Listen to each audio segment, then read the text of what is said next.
बिस्मिल्लाहिर्रहमानिर्रहीम जी माड़ी संगियो साथियों दोस्तों अरबेलियो ते मित्रों बिस्मिल्लाह करना प्रोग्राम मिठियां गल्लां नाल लाला फारूक हाजिर खिदमत है अपने भैन भरावां की बाणा जुलना के अज बदल जेड़ा सी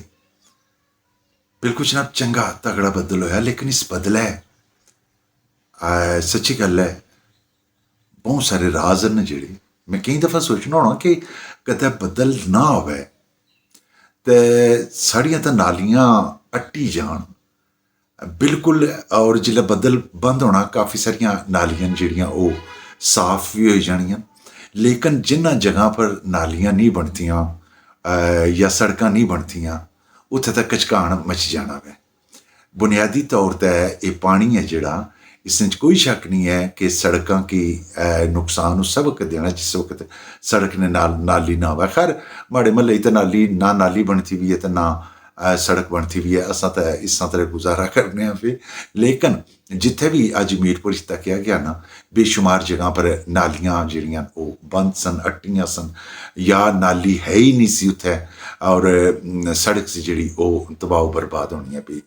हालांकि बारिशां जेह्ड़ियां इसने कोई शक नहीं है कि ये खुदाई अमल है एक और बिल्कुल बस बदलने नाल मैं कई दफ़ा भी सोचना होना तो तक उसी कि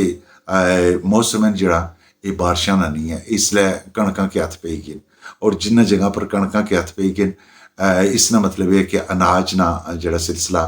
ओह् बिल्कुल जनाब मजीद अग्गे ही महंग पाई है तो फिर ये दाने भी कदें महंगे होए गए आटा भी कदें महंगा हो गया तो करवा लियो बड़े मसाइल पैदा हो सन खैर अल्लाह पाक करम करे अल्लाह पाक निजात खैर करे मैं एक गल जरूर तुसां की आखसां कि कम अज़ कम जेह्ड़ा तुसां ने वसै चाहना ना उसकी ते प्लीज़ खुदारा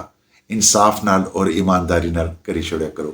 अज अगर तुसां ईमानदारी नाल ना करसो यकीन करी किनो कि दुनिया पर तो सारियां ही जाना वै लेकिन जाहिर है कि कुछ अरसे वास्ते लोग बड़े चंगे अलकबात देई कहते याद करने तो कई दफ़ा जिल्लै कोई ऐसा कम काज ना करी के जाओ तो लोग बड़े भैड़ियां लफ्जां नाल भी याद करने खैर अल्लाह पाक तुसां की हमेशा खुश खुरम रखे असां चंगियां सोहनियां प्यारियां मिठियां दुआवां हमेशा नी तरह सुने नाल न दियो इजाजतां जीने ने फिर मलाठियां सन अल्लाह सोने ने वाला है।